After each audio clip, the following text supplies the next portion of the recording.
Envoyez vos salutations dans le chat, si vous voulez, votre nom et d'où vous nous joignez pour savoir qui est là. Magnifique. C'est bien de vous avoir parmi nous. Excellent. Donc, donnez-nous encore 2 ou 3 minutes et puis nous allons débuter. Great.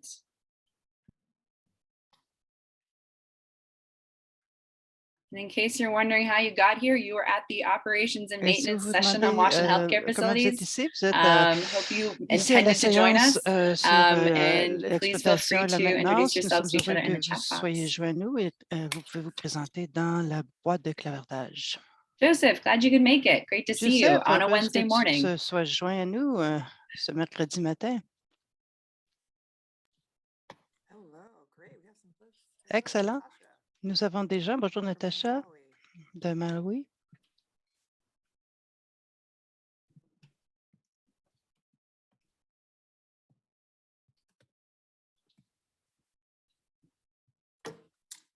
Hi, Laurie, New York City. Bonjour, Laurie, New York City, mon état natif, New York.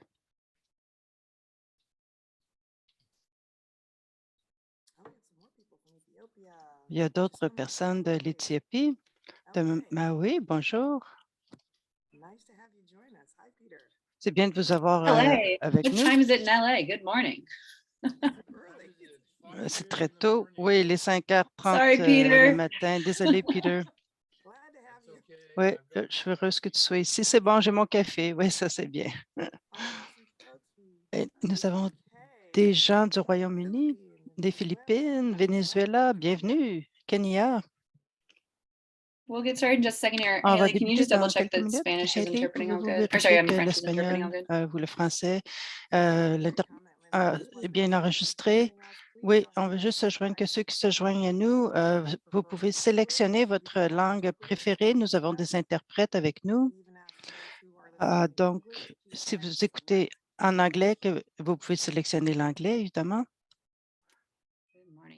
Bonjour, bonjour à tous. On a peut-être des commentaires en espagnol aujourd'hui, donc il faut juste être conscient si vous n'êtes pas bilingue.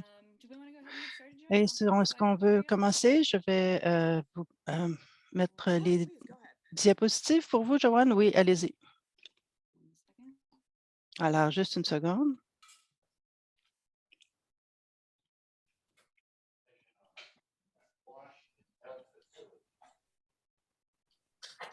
All right. Excellent. Voici. Parfait. Donc, encore une fois, bonjour, bon après-midi et bonsoir à tout le monde. Je veux vous accueillir à notre communauté de pratique. Aujourd'hui, la discussion va être sur l'exploitation et la maintenance pour les établissements de santé avec une discussion sur la durabilité. Nous sommes très heureux que vous soyez joints à nous aujourd'hui et je vais me présenter, Joanne McGriff, avec le département de la santé mondiale, avec l'École de santé publique.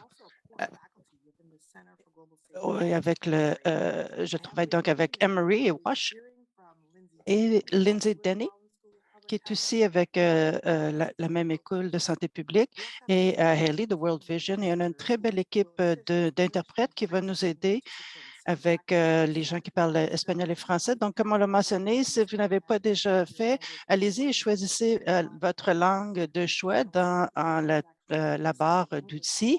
Et pour ceux qui écoutaient en anglais, choisissez anglais. Et donc, nous avons bien hâte d'avoir ces discussions, surtout parce que vous allez pouvoir rencontrer des membres et des associés de notre communauté de pratique qui sont sur notre comité directeur, ceux qui nous donnent de l'expertise et des conseils pour faire en sorte que cette communauté de pratique soit informative et qu'elle réponde bien aux besoins de notre communauté EAH. Donc, nous allons avoir certains des membres de ce comité tels que Save the Children, UNICEF, Ingénieurs sans frontières, etc., qui viennent représenter. Donc, nous allons tout simplement commencer. Prochaine diapo. Comme on le fait toujours, je veux commencer avec un court rappel de qu'est-ce que c'est que cette communauté de pratique. Donc, nous sommes orientés vers l'action du rassemblement des communautés EAH et santé pour se concentrer sur les politiques, preuves pratiques en matière de EAH dans les établissements de santé. Objectif de connecter avec nos partenaires, nos collègues, donc de connecter avec les gens de l'EAH qui veulent prendre des mesures au niveau de l'EAH. On a créé cette plateforme et le site web pour partager des ressources. Et à chaque fois, on veut avoir des étapes qu'on peut prendre pour améliorer notre domaine de l'EAH. Donc, on invite tout le monde à participer, que vous soyez un expert ou que vous soyez dans les établissements de santé ou pour même les gens qui sont tout nouveaux, c'est un espace pour vous. Donc, prochaine diapo. J'ai aussi un rappel des principes directeurs donc, de cette communauté de pratique pour que vous sachiez d'où on vient, ces webinaires, ces bulletins. Tout d'abord, l'EAH est une condition préalable essentielle à la qualité des soins dans un établissement de santé et nous croyons qu'il ne peut pas y avoir de prévention, de contrôle efficace sans service EAH adéquat. Nous pensons que nous devons tous travailler ensemble et aussi les questions autour de l'EAH, c'est réglable, mais il faut beaucoup de systèmes, secteurs, parties prenantes qui travaillent ensemble pour obtenir des résultats durables. Et ensuite, comme je l'ai mentionné, la communauté de pratique est ouverte à tous ceux qui veulent apprendre et partager sur le thème de l'EAH dans les établissements de santé. Et nous accueillons la diversité des perspectives, que ce soit dans les présentations, nos discussions, et nous allons entendre les voix de la communauté et être capables de vraiment exprimer vos idées et répondre à des demandes de webinaires futurs. Donc, à chaque fois qu'on se rencontre, on essaie de s'assurer de célébrer des succès. On sait que ce travail est difficile dans l'EAH, mais il y a des moments où on a vraiment de très belles choses qui se produisent. Donc, dans le cadre de ce webinaire, nous allons souligner le travail du Vatican au niveau de l'EAH avec le développement humain, avec la participation de 150 établissements de santé de 23 pays qui ont réuni des partenaires catholiques et non catholiques pour soutenir des améliorations au niveau de l'EAH avec des partenaires, comme vous voyez ici, qui ont vraiment travaillé ensemble pour identifier les établissements où il y avait des écarts. Et donc, je pense que ça va être étendu au-delà de ces 150 établissements. Donc, c'est une très bonne nouvelle de voir différents partenaires qui travaillent ensemble sur ce sujet. Une autre chose que l'on fait toujours, c'est de s'assurer que nous vous présentons les dernières nouvelles concernant l'EAH dans les établissements de santé. Si vous ne lisez pas notre bulletin, on a en fait aujourd'hui une nouvelle publication pour estimer le coût pour atteindre l'EAH de base dans les établissements de santé publique des 46 pays des Nations unies qui sont les moins développés. Donc, c'est une étude de modélisation qui a été faite. Donc, 6,9 à 9,6 milliards seront nécessaires entre 2021 jusqu'à 2030 pour atteindre la pleine couverture des services EAH de base dans les pays en développement. Donc, on a eu des estimés préalables, mais maintenant, nous sommes à ces chiffres. Et donc, c'est très intéressant. Et donc, on va avoir une liste de ressources à qui on va envoyer ce papier, certains des résultats. Et enfin, on veut que vous soyez au courant que WashFit, deuxième édition, va être publiée la semaine prochaine. Si vous connaissez WashFit, c'est un outil d'évaluation qui a été conçu, promu et vraiment a été élargi par l'OMS. Et on veut dire On m'a dit d'être très clair que cette nouvelle version à jour n'est pas nécessairement nouvelle. Donc, si vous utilisez le WashFit de la première édition, première version, tout va bien. Il n'y a rien qui est mauvais avec ce premier outil, mais celui-ci a subi quelques mises à jour, des nouvelles choses, comme des considérations comme certains, les, les hôpitaux, certains enjeux d'équité, de climat et une insistance sur la prévention. Donc, allez-y, allez voir cette deuxième version. Il y a des éléments supplémentaires et le 26 avril, il y aura le lancement de cet outil pour différents intéressés et membres de l'OMS. Et donc, on pourra entendre parler de quels sont ces ajouts, améliorations au niveau de l'EH. Donc, c'est un bon moment de poser des questions et d'obtenir des lignes directrices. Et sur ce, je vais passer à la prochaine diapo et donner la parole à notre premier membre du comité directeur de Save the Children, qui va nous parler d'un aperçu de ce qui se passe au niveau de l'entretien et la maintenance dans les installations de santé. Donc, Jason Lopez, bonjour tout le monde. Buenos dias. Je suis ici pour vous donner un aperçu de ce qui se passe au niveau de l'EIM dans les établissements de santé. Donc, qu'est-ce que c'est que les opérations et l'entretien et maintenance? Donc, c'est des tâches de routine opérative pour faire en sorte que les processus ou les systèmes fonctionnent selon les exigences de performance et empêcher les délais, les pannes. Donc, ça comprend la maintenance, les réparations, les vérifications des ajustements et les ressources financières humaines et institutionnelles. Donc, les tâches qui sont nécessaires pour qu'un système continue dans les systèmes de santé. Donc, la prochaine diapo. Donc, nous pratiquons tous l'exploitation de la maintenance à tous les jours. Nous brossons les dents, nous lavons les mains au moment approprié pour être en santé. Nous remplaçons les boutons, mettons de nouvelles semelles de nos chaussures pour que nos vêtements fonctionnent correctement et soient bien entretenus. On mange des bons aliments, on fait des exercices et on participe à des webinaires et faire des choses pour s'occuper de notre esprit. Dans le cas de l'exploitation et de la maintenance dans les établissements de santé, certains exemples sont les tests réguliers pour la qualité de l'eau, le lavage des mains, les postes qui sont fonctionnels pour l'hygiène. On a aussi le vidange et l'élimination des boues fécales d'une fosse septique pour assurer d'avoir un bon assainissement. Et on a des opérations continues de la maintenance pour les incinérateurs, par exemple. C'est important pour la gestion des déchets. Et aussi, on veut s'assurer pour le nettoyage qu'on a de l'équipement de protection disponible. Donc, pourquoi l'exploitation de la maintenance, c'est important? Donc, sans cela, toute notre infrastructure va arrêter de fonctionner. Et des installations d'EH mal entretenues peuvent causer un risque de santé encore plus grand. Donc, si on a beaucoup d'eau qui est stagnante, c'est un risque de malaria. Et donc,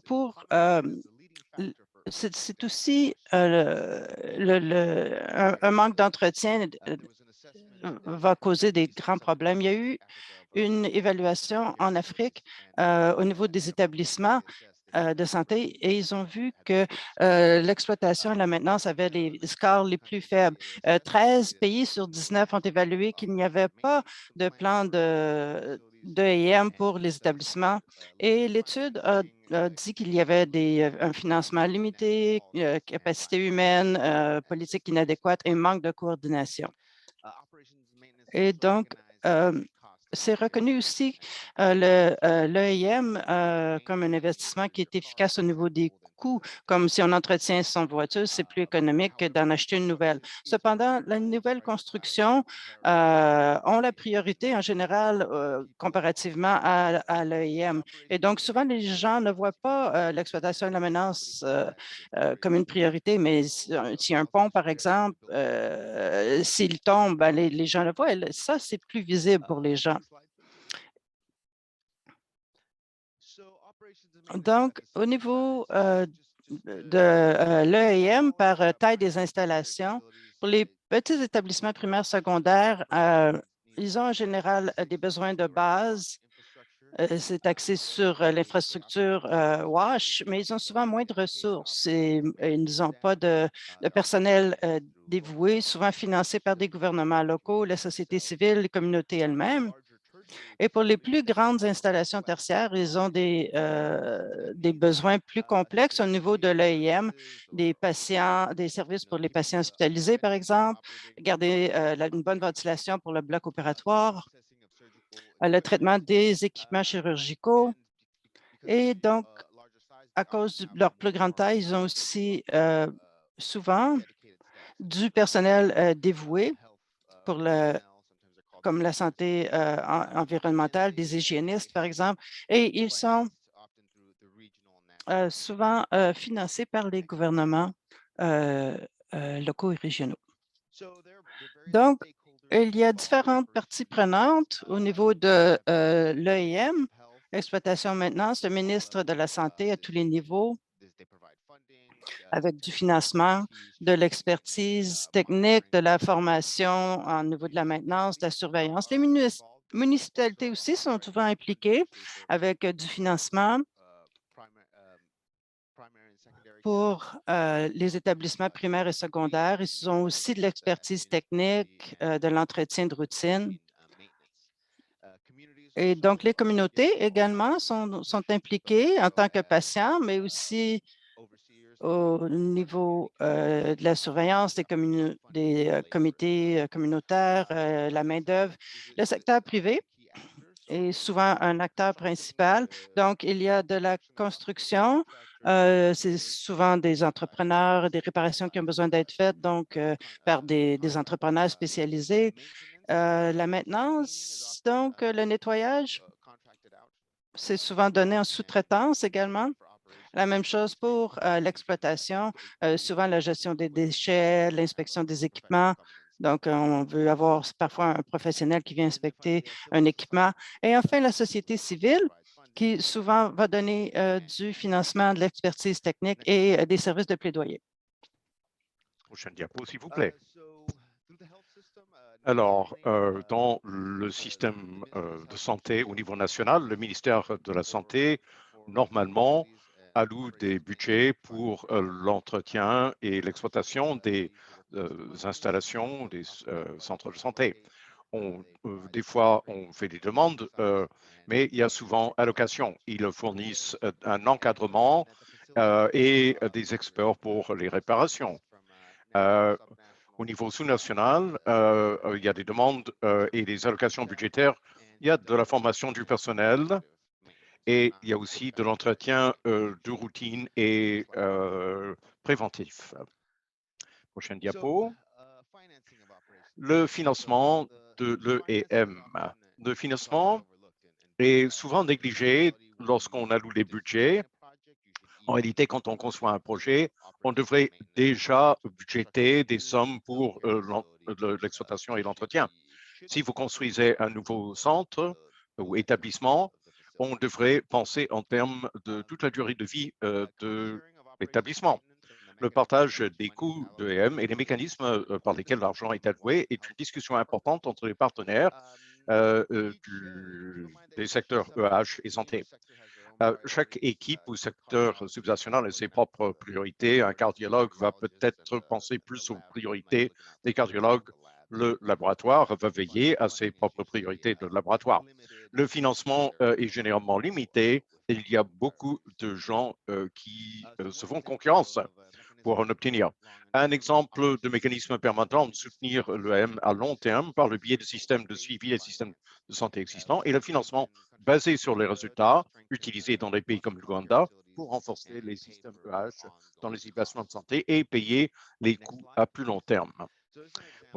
Voici un exemple dans les établissements de santé au Guatemala. On a le ministère de la Santé, le vice-ministre, on a le secteur tertiaire et secondaire et primaire au niveau des soins et la structure de la gestion suit cette division.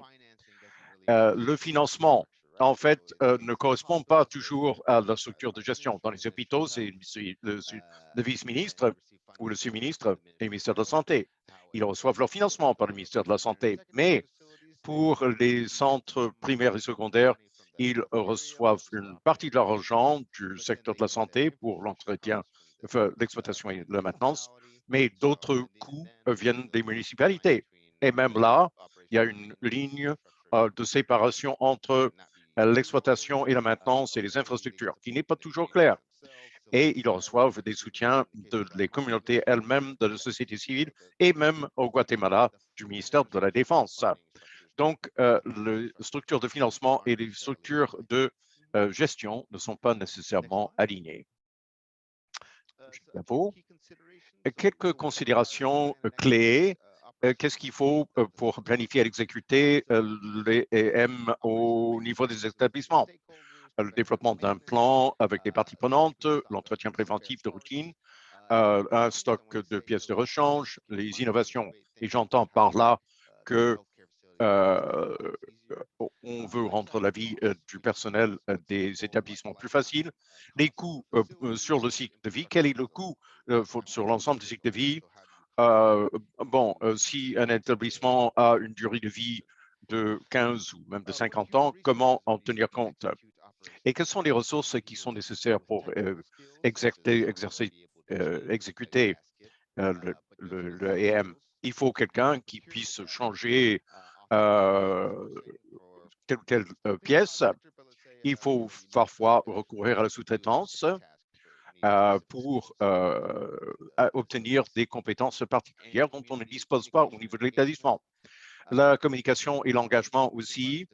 Il faut faire des demandes de budget et faire du plaidoyer pour obtenir des sommes pour l'exploitation et la maintenance.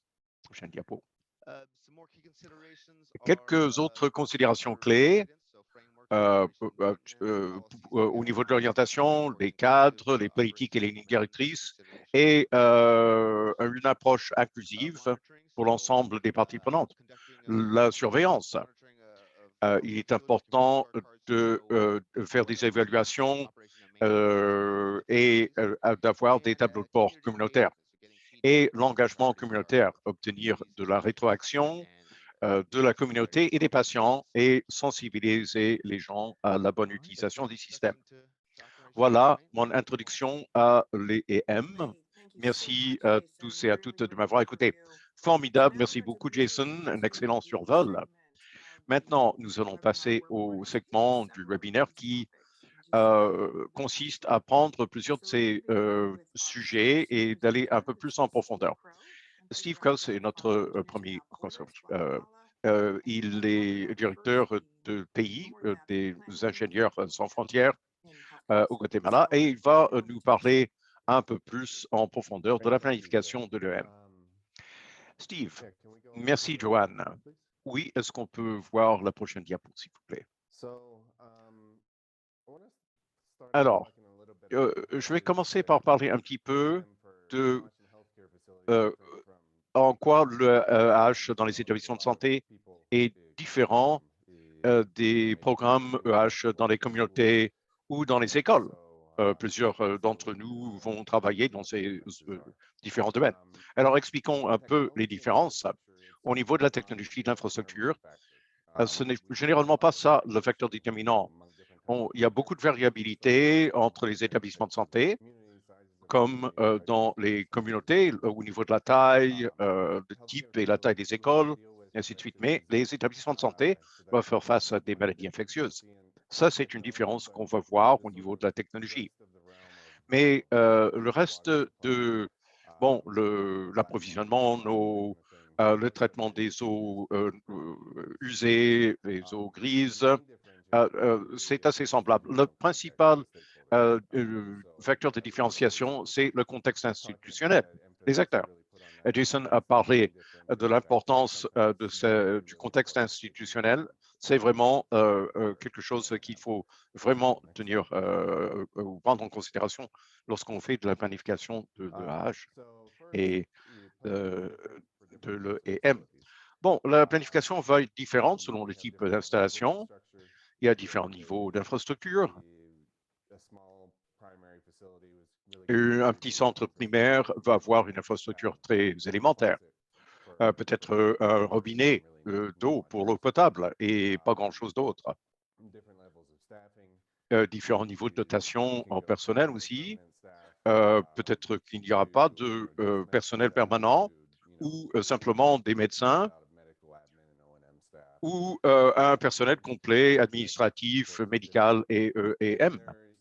Donc, des contextes institutionnels différents. Et il y a des installations publiques, des installations à but non lucratif et des églises et des installations privées à but lucratif. Tout ça introduit de la variabilité. Et quand je présente des exemples, je vais parler du système au Guatemala, que je connais mieux. Alors, passons à la prochaine diapo, s'il vous plaît. Et ceci, c'est un rappel essentiellement, comme le disait Jason, justement, le système au Guatemala, il y a 3 niveaux dont nous allons parler ici. Le niveau primaire communautaire, les centres de santé. Ce sont des centres de santé qui n'ont pas de personnel permanent. Et il y a peut-être un bâtiment dans une communauté qu'ils vont partager avec une autre fonction au niveau de la communauté. Et il y a peut-être des visites toutes les semaines ou toutes les 2 semaines de la part de médecins qui proviennent du niveau municipal. Il y a les centres de santé secondaires qui ont un personnel permanent, mais leur gamme de services est limitée et ils ne vont pas faire des chirurgies, par exemple. Par contre, ils ont un personnel permanent. Des fois, il y a un personnel de maintenance, parfois non. Et les hôpitaux, c'est le niveau tertiaire. Et les hôpitaux ont généralement un personnel complet et offrent des services complets. Et leurs infrastructures et leurs technologies sont beaucoup plus complexes. Prochaine diapo.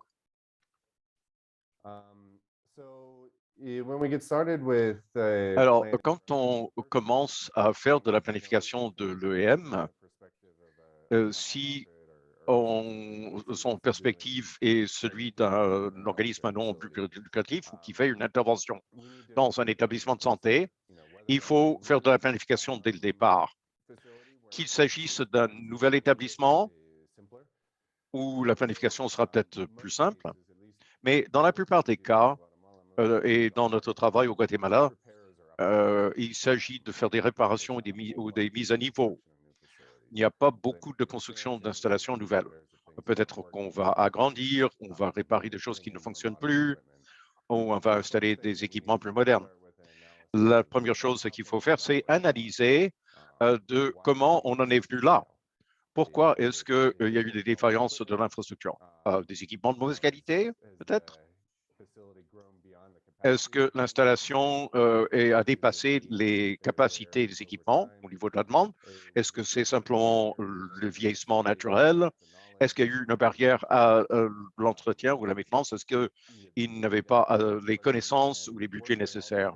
Il faut poser des questions et travailler avec toutes les parties prenantes pour élaborer un plan pour éviter toute répétition de la situation et avoir un engagement à exécuter ce plan. Le système guatémaltèque, comme Jason l'a dit, est un peu complexe parce que la structure de gestion est différente de la structure de financement. Il faut donc vraiment, et on a trouvé des complexités partout où on travaille. Il faut déterminer qui sont les parties prenantes et les faire participer toutes à l'analyse et à la planification de la technologie ou de l'infrastructure améliorée que vous voulez mettre en place. Prochaine diapo. Bon, parlons un petit peu ce que c'est que le EM. Bon, il s'agit de l'exploitation et de la maintenance. Et il y a deux types de maintenance. Bon, il y a les opérations, les activités régulières nécessaires au fonctionnement de l'infrastructure. Dans beaucoup d'hôpitaux, on aura sa propre pompe à eau, par exemple. Alors, il s'agit de l'allumer et de le fermer, de remplir l'électryseur qui fait la désinfection. Et quelque chose que vous allez voir à tous les niveaux, c'est le remplissage des récipients de savon et le remplacement des serviettes en papier. Ce sont des opérations de base qu'on va voir à différents niveaux des établissements. Prochaine diapo. Ensuite, il y a la maintenance préventive et il s'agit d'activités de maintenance programmées régulièrement qui permettent d'éviter des pannes inattendues à l'avenir.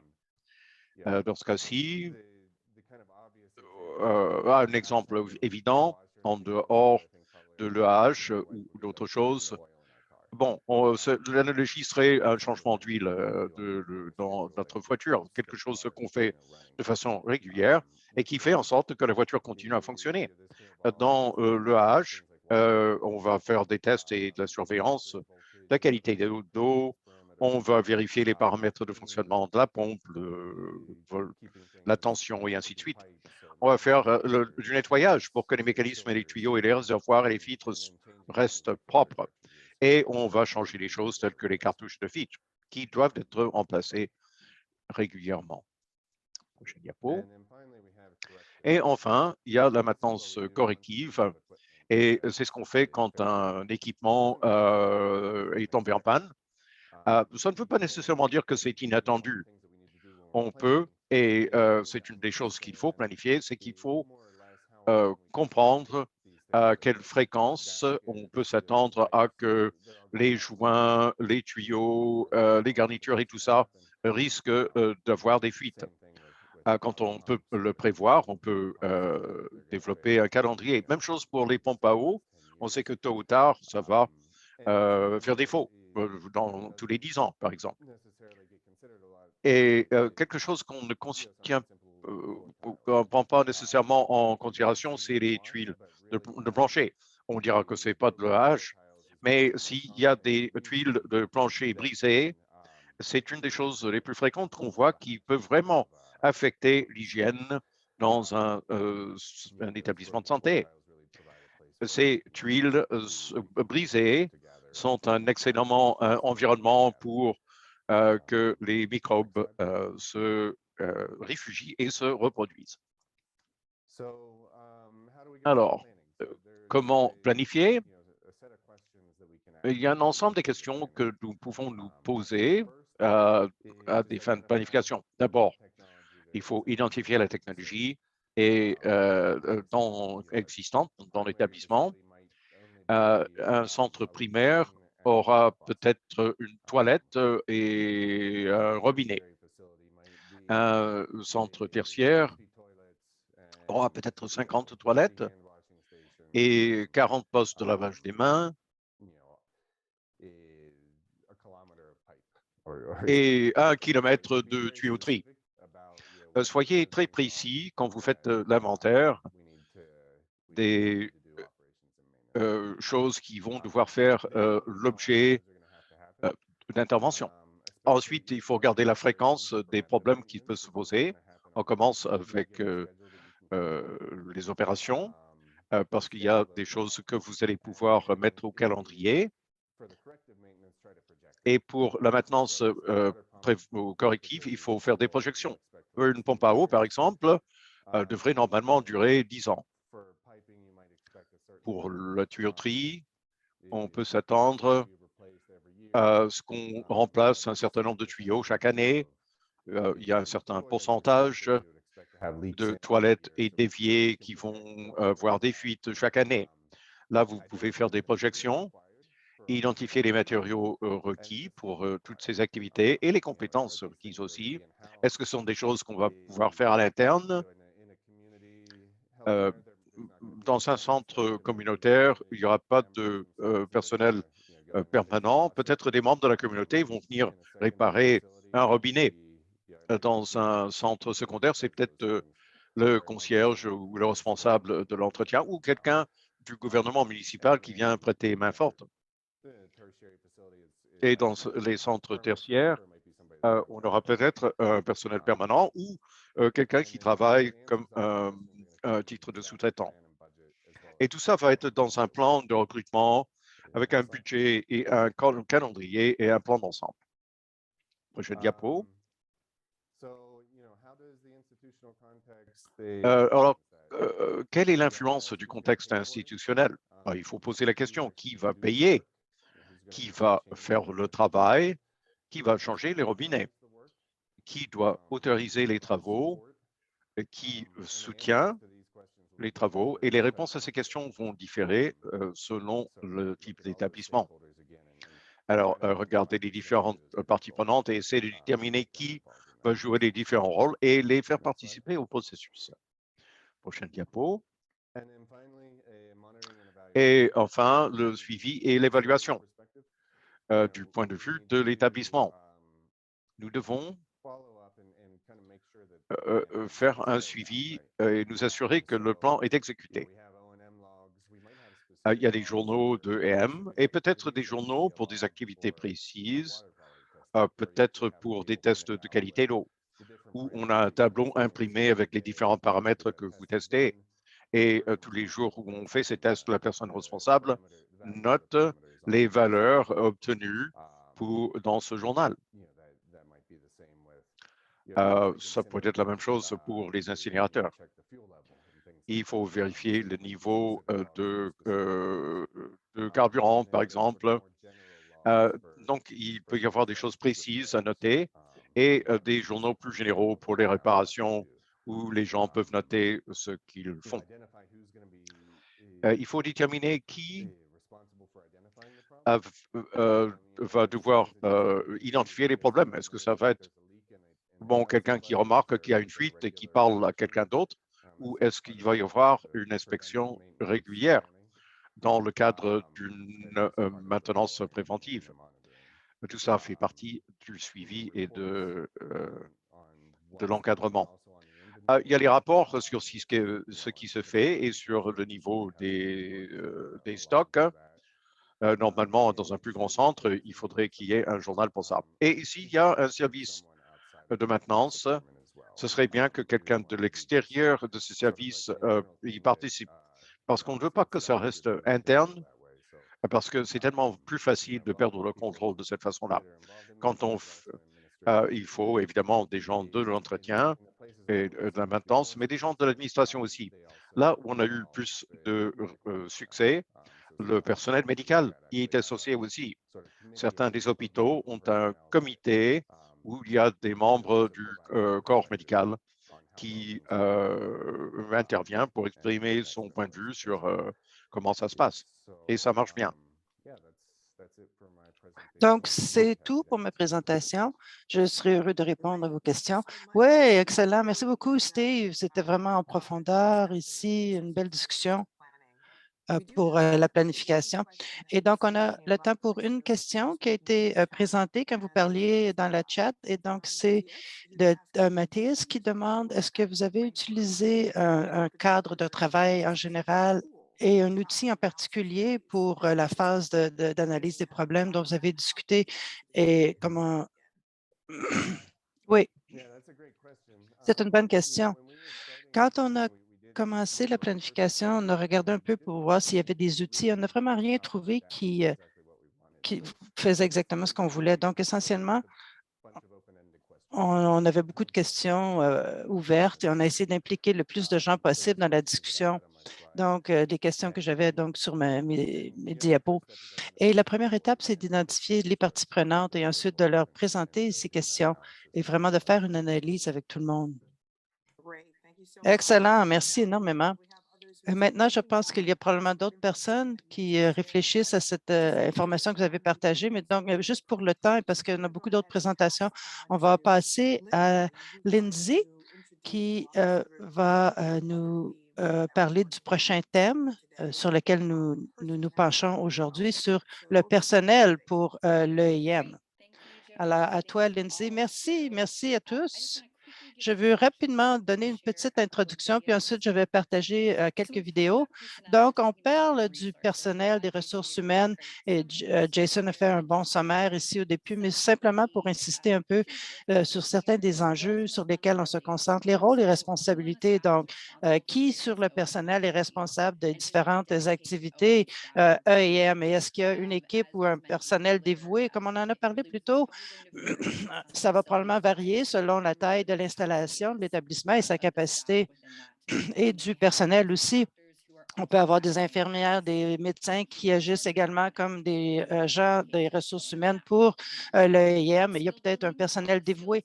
Donc, pour bâtir les capacités, comment est-ce qu'on fait cela? Comment est-ce qu'on développe ces capacités? Comme Jason l'a dit, il y a des aptitudes douces et dures. Est-ce qu'il y a des opportunités de développer ces activités, ces aptitudes à quelque niveau que ce soit pour la communication et l'engagement? Quels systèmes sont en place pour communiquer les besoins en EIM et même la communication entre le directeur, par exemple, et le personnel de maintenance et pour ce qu'on envoie à l'extérieur, qu'est-ce qu'il y a comme activités qui sont en place du niveau préventif ou correctif? Parfois, on a certaines limites. Quand il y a des bris, il faut que ce soit envoyé à un ingénieur ou dans la communauté en sous-traitance. Et donc, d'où vient cette sous-traitance? Est-ce que c'est dans la communauté ou est-ce que c'est ailleurs?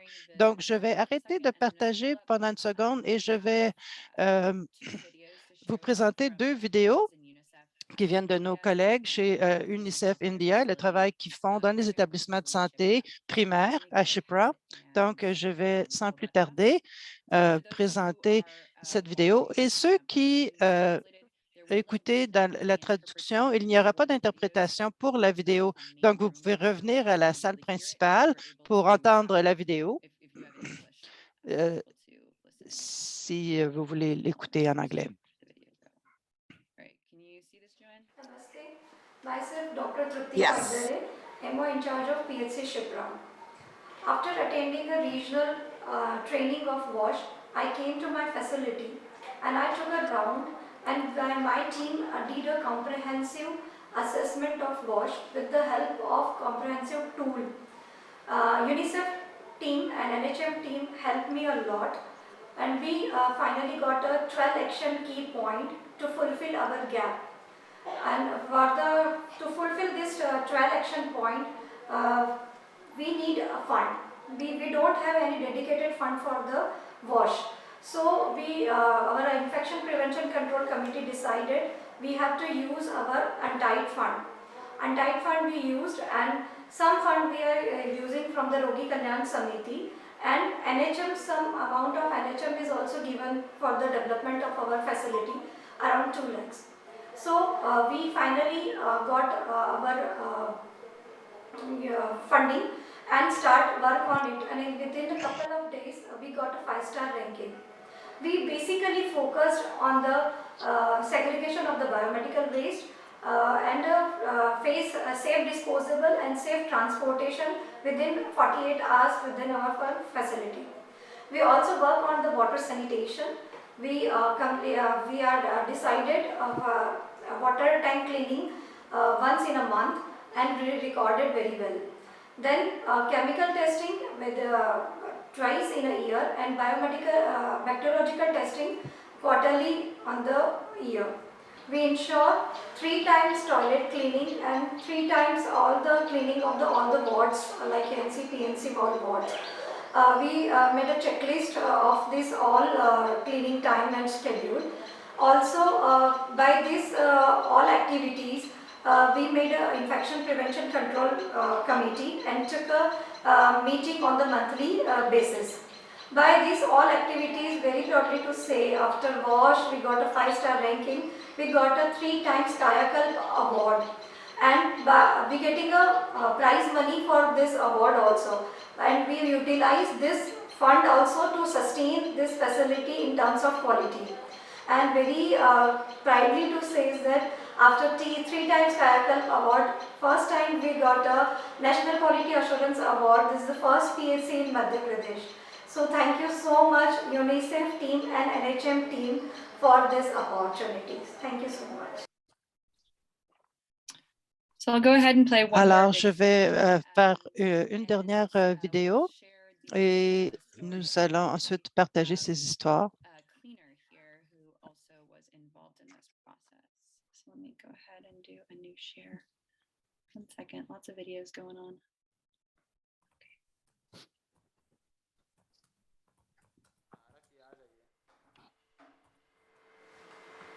मेरा नाम लीलाबाई है।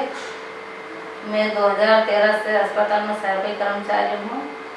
पहले हम झाड़ू लगाते थे और एक बाल्टी से पोछा लगाते थे, जिसके बाद में हमारी टेलिंग हुई 2018 में। तो हमने वो मोक से किलिंग करते और पोछा लगाते हम 3 बकेट से, 3 बकेट अलग अलग, सरफ का पानी, सादा पानी, हाथों का पानी। पीपीट पहले हम पहनते नहीं थे, हमारी टेलिंग हुई 2018 में। जब से हम पीपीट भी पहनने लगे, हमारा परिवार, हम, हमारे पेशेंट सब सुरक्षित हैं।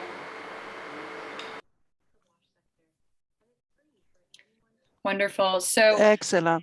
Donc, c'est excellent de voir les expériences de nos collègues en Inde concernant l'approche avec le personnel, avec le directeur de l'établissement qui était responsable de ce centre de santé et aussi le travailleur de l'assainissement pour voir comment est-ce que cette formation a bâti leurs aptitudes alors que c'était un enjeu principal dans cet établissement.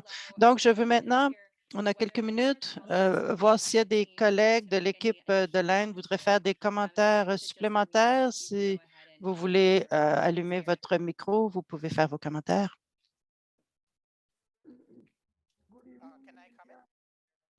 Bonjour. Donc, on a parlé du directeur de la mission santé qui va vous parler de ce qui s'est passé à Madhewale, spécifiquement dans la partie centrale de l'Inde au niveau de l'EAO. Allez-y, Dr. Shukla. Bonjour. L'interprète n'entend pas l'intervenant.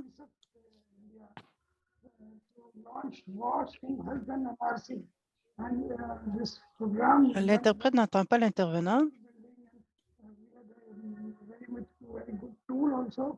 La communication est mauvaise. L'interprète n'entend pas l'intervenant.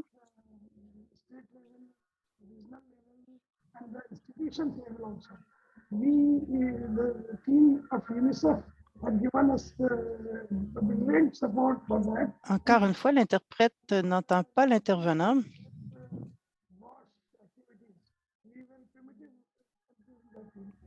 Meanwhile, at that time, our Prime Minister launched a Swachh Bharat Abhiyan, that is cleanliness drive in India, and for Health Department, a Kayakalp scheme was launched. L'interprète n'entend toujours pas l'intervenant. La communication de l'Inde semble être insuffisante.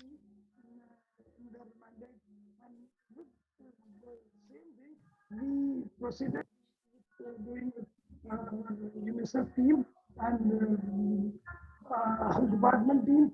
We had for operational and maintenance. We had a very good outcome. Encore une fois, l'interprète n'arrive pas à comprendre le Dr. Shukla. Fund is also given by government, and we, for the maintenance and the other part, for that we had provided untied fund at the rate of 1.75 lakhs for PSC and 3 lakhs for CSC and 5 to 10 lakhs for district hospital. Apart from that, for a CSC, we had provided under Swachh Sarvat scheme. L'interprète est inaudible. ODF, outdoor defecation free India. We have given 10 lakhs for every CSC to improve their wash activity. And apart from that, the untied fund and Triple S 10 lakhs, we had given the traversing gap money also for improving this facility. And I would like to mention that we were struggling with lack of water supply from different sources. Now our state government has decided to give all the health facilities L'interprète n'entend toujours pas le docteur Shukla.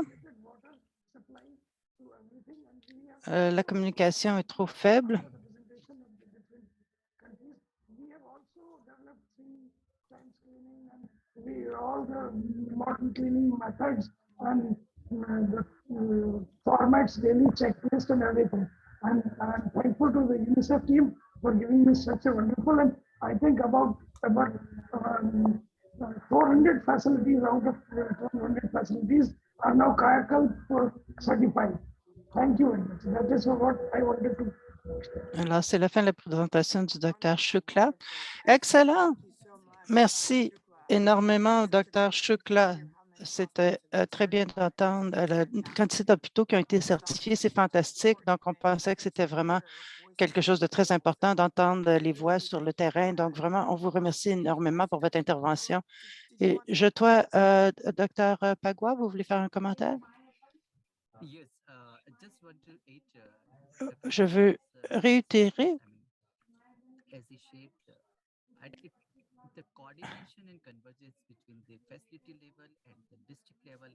donc, qu'est-ce qui se passe aux différents districts? On a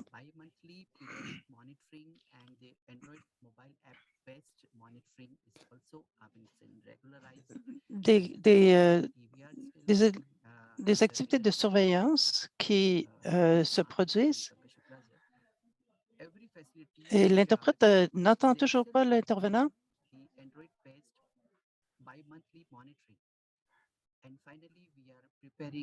Donc, nous faisons du travail avec les districts pour prendre des mesures sur les écarts qui ont été identifiés. Donc, c'est fait partie de notre planification. Merci. L'interprète n'entend vraiment pas bien l'intervenant. Je pense que le témoignage des 2 personnes de Shikra, c'est pour dire à tout le monde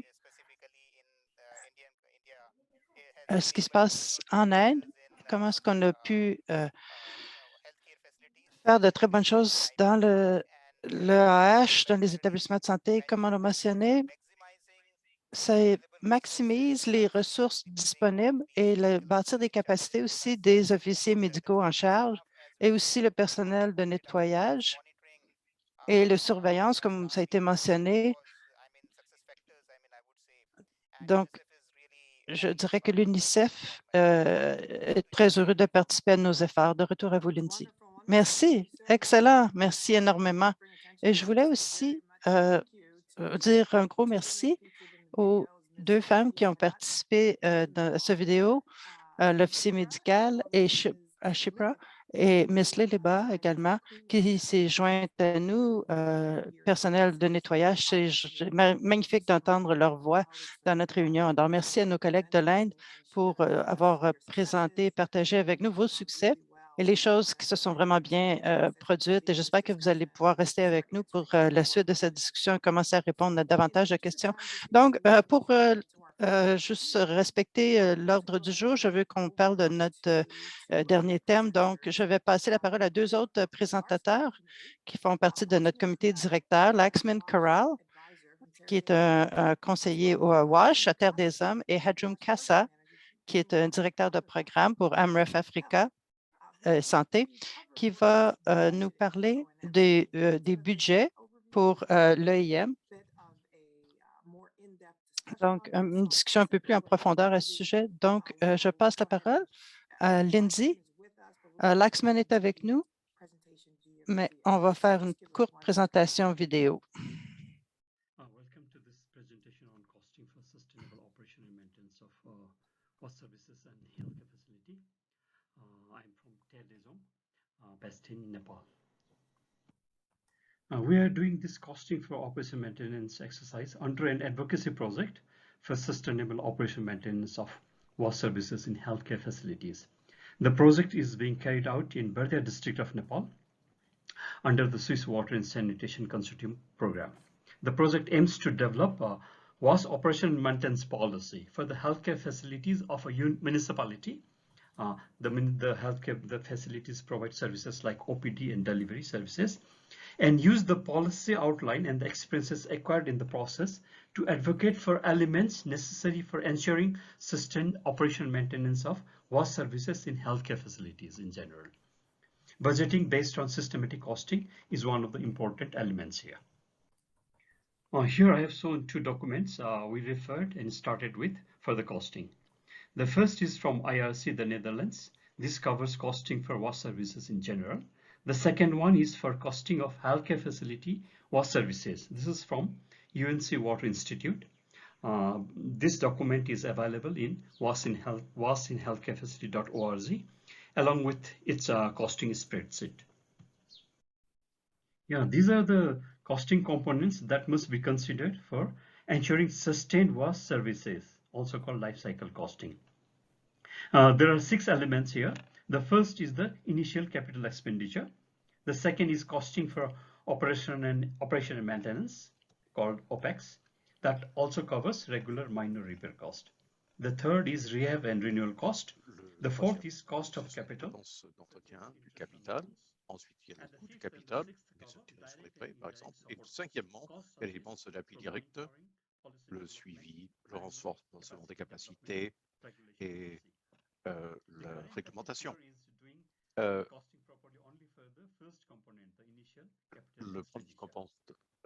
va parler plutôt des dépenses d'investissement. Ensuite, il y a les dépenses d'immobilisation qui couvrent le coût de l'exploitation et les réparations mineures. Comment faire fonctionner le système de façon régulière. Ici, on voit le calcul des coûts de réparation et de la fonctionnalité, un pourcentage de la période de fonctionnalité des installations. On calcule le nombre de pannes par année et on calcule le temps de réparation et les coûts de réparation annuels et le total des coûts des réparations individuelles. Enfin, c'est un nouvel élément sur lequel nous travaillons.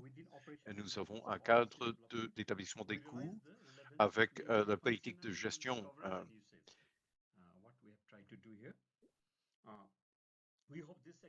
Nous espérons que cet exercice nous aidera à développer des politiques plus réalistes et que nous allons pouvoir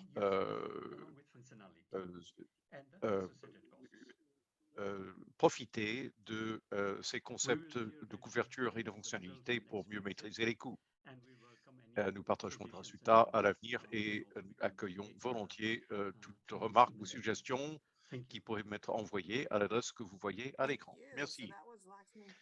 C'est nous qui vous remercions. C'est Laxman Corral de Terre des Hommes qui en fait est là pour le webinaire. Mais comme on voulait s'assurer d'avoir assez de temps pour partager, on va passer à Padra Nakasa de Amra Health of Africa qui va poursuivre ce segment sur la budgétisation de l'EH.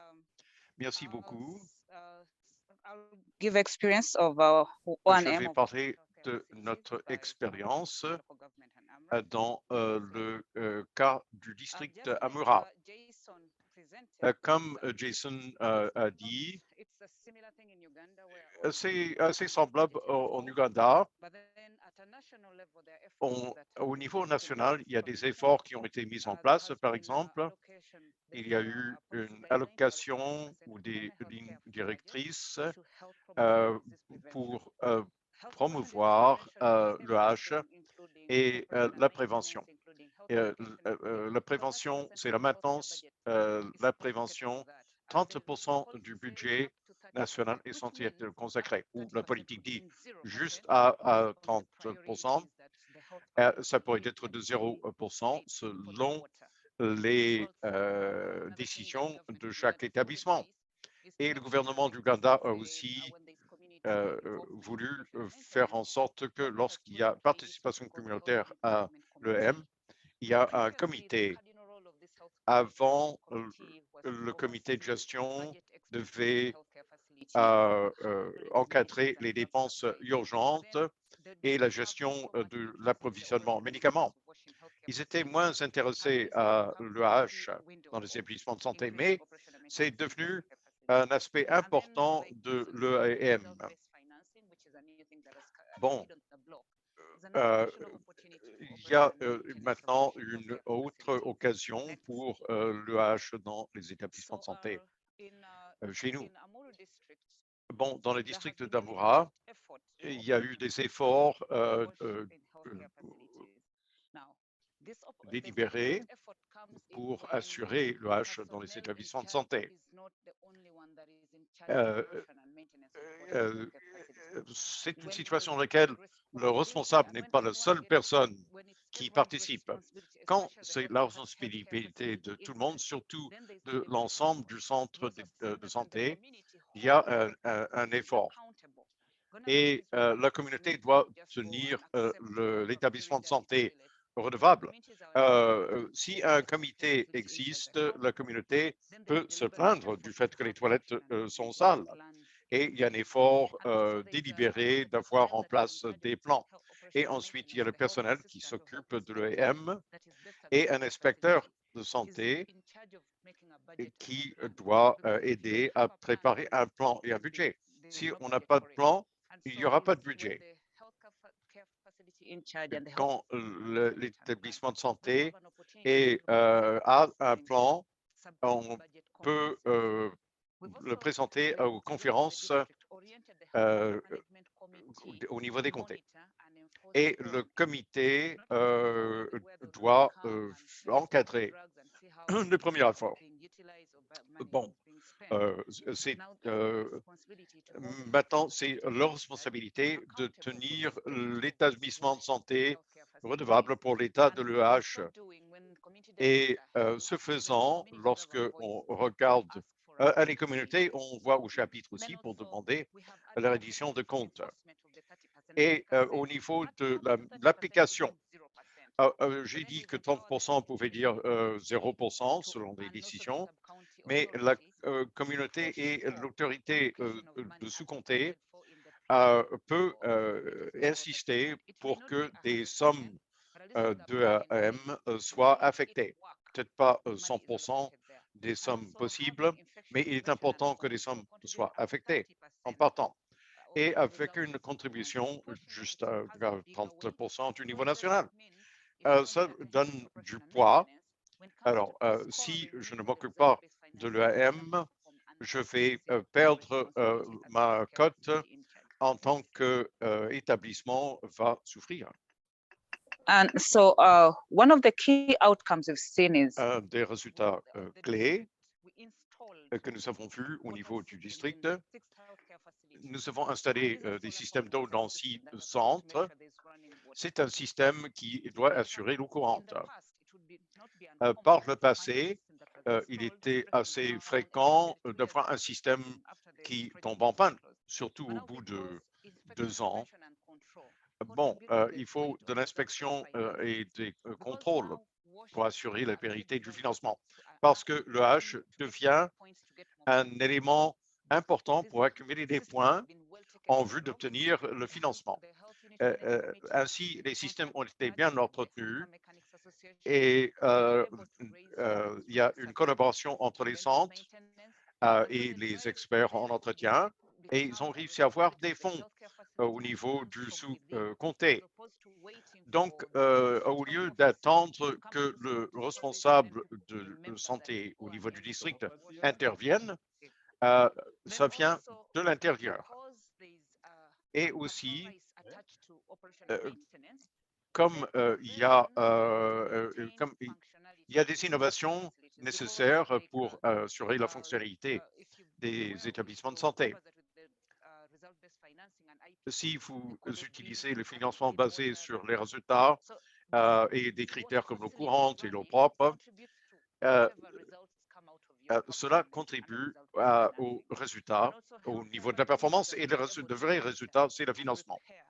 Et on a pu faire de surveillance et de la réparation grâce à l'utilisation de ces fonds. Avant, il n'y avait pas d'argent. Souvent, on pouvait avoir un robinet brisé qui coûtait moins de $10 et on ne le réparait pas.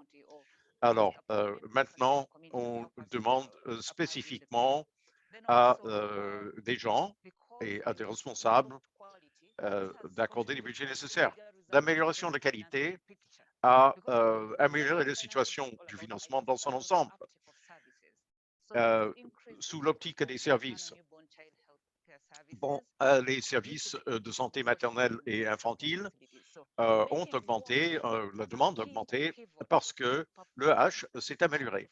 Et l'EAH est un facteur de rendement clé et fera en sorte que les responsables vont s'occuper activement des systèmes d'EAH dans les établissements de santé. Oui, comme je viens de le dire, ça ne va pas simplement arriver sans qu'on intervienne. On a vu dans les 6 centres de santé, et on travaille sur un 7e maintenant, les efforts vont devenir plus délibérés quand le H est un besoin ressenti par les travailleurs de la santé. Au lieu de se dire mon rôle est de traiter et de voir les personnes que je dois les servir. Mais le fait d'avoir un système d'eau brisé et qu'on découvre qu'il n'y a pas d'eau et que ça va influer négativement sur la cote et je n'aurai pas l'argent que j'aurais voulu avoir. Ainsi, ça devient une priorité parce que c'est un facteur qui contribue beaucoup aux autres aspects. Et les systèmes de H qui rendent le travail plus facile aux autres travailleurs de la santé vont être entretenus. Quand les travailleurs de la santé doivent installer des équipements pour le lavage des mains, par exemple, souvent, on ne le fait pas. Mais quand on a installé quelque chose avec un pédestal et qui est actionné par un pédale ou quelque chose comme ça, là, on conçoit le système en partant. Si j'ai une mauvaise conception, je ne vais pas m'en occuper et l'entretien va coûter très cher. Et aussi, au niveau de la gouvernance, son rôle est important pour s'assurer qu'il y a des plans et des budgets et des sommes allouées. Bon, qu'est-ce qui appartient à la communauté par rapport aux travailleurs de la santé? Et c'est l'équipe du centre de santé qui devient redevable. Et à ce moment-là, on voit que les systèmes fonctionnent et que les budgets sont alloués. Et on va exiger un plan au lieu de demander d'attendre qu'un plan soit soumis et ensuite pouvoir dire je n'ai pas eu de plan, donc il n'y aura pas de budget. Et je pense que c'est tout pour moi. Oui, je vous remercie d'avoir écouté. Merci beaucoup, Hadja. Très bonne présentation. Pour une dernière minute, Hadja. Et je vois qu'il y a des activités dans notre chat. Il y a une question pour Hadja. L'implication de la communauté, c'est une des questions. Donc, ce serait bien d'entendre davantage comment l'implication de la communauté fonctionne. Est-ce que c'est juste par l'HMC ou est-ce qu'il y a d'autres mécanismes? Est-ce que vous avez des conseils pour les autres pour développer un tel engagement communautaire? Donc, je vais vous passer la parole à Hajra. Merci. En plus du comité, on a aussi du travail qu'on fait avec les équipes de santé. Et une fois par mois, les unités de santé et son équipe, en fait, avec des représentants des communautés dirigés par le comité des unités, s'impliquent. C'est au-delà des...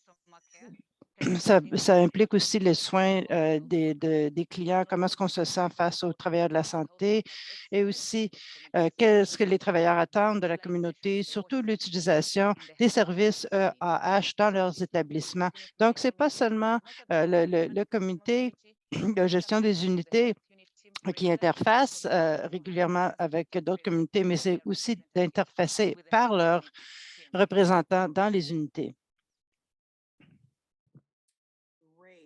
Excellent. Merci beaucoup, Hadra. Donc, je vous remercie vraiment, tous les conférenciers qu'on a eus. Et on arrive à notre dernier conférencier. Et avant de conclure, je passe la parole à Lindsay qui va parler de certaines ressources que l'on a pour vous et parler d'opportunités qu'on a aussi pour des études clés. Donc, à vous, Lindsay. Excellent, ça va prendre seulement une seconde. Je veux remercier Dan Campbell de UNC qui a réuni ce qu'il pouvait sur les ressources sur l'AIM et Hayley a dit qu'elle pourrait aussi passer cette information. Donc, directive, kit d'outils, recherche ici. Donc, notez, c'est une seule page. Il n'y a pas beaucoup de ressources qui parlent de ce sujet. Donc, si vous êtes faites du travail à ce domaine, documentez vos choses. Ce n'est pas besoin d'être un papier formel. Ça peut être juste de dire que voici, j'ai fait ce travail. Vous pouvez le mettre sur notre site web. De toutes les conversations qu'on a eues aujourd'hui, je pense qu'il y a encore beaucoup de leçons qu'on a apprises, d'expériences qu'on a partagées. On sait que chaque fois que le sujet est soulevé, l'AIM, c'est essentiel pour la durabilité, mais il n'y a pas beaucoup de conversations sur qu'est-ce que c'est que l'action qui est nécessaire. Donc, pour réunir tout ça, j'ai une dernière vidéo du Guatemala. Ingénieurs sans frontières nous a donné une courte vidéo qui réunit tout cela à un seul endroit. Donc, je vais jouer cette dernière vidéo qu'on peut écouter en anglais.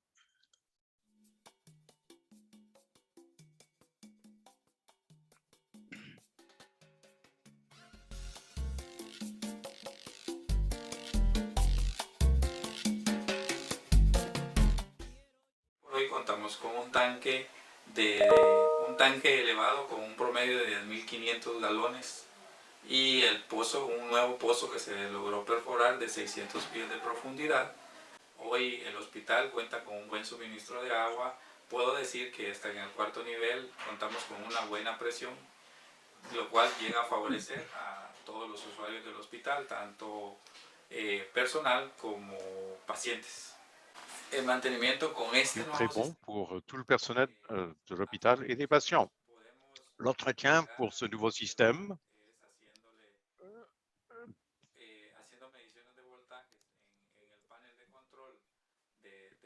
consiste à mesurer la tension dans les systèmes de contrôle de la pompe pour que nous puissions avoir une idée de son fonctionnement.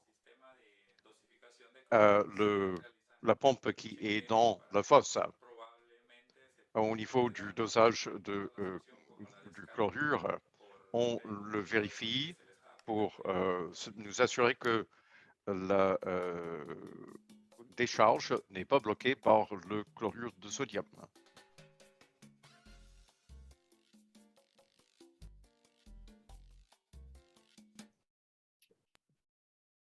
That was wonderful. Thank you so much, Rotary Engineers Without Borders, supported by. C'était magnifique. Et, merci, Ingénieurs sans frontières. C'est un bon projet, un bon sommaire. Et Joanne, je te repasse la parole.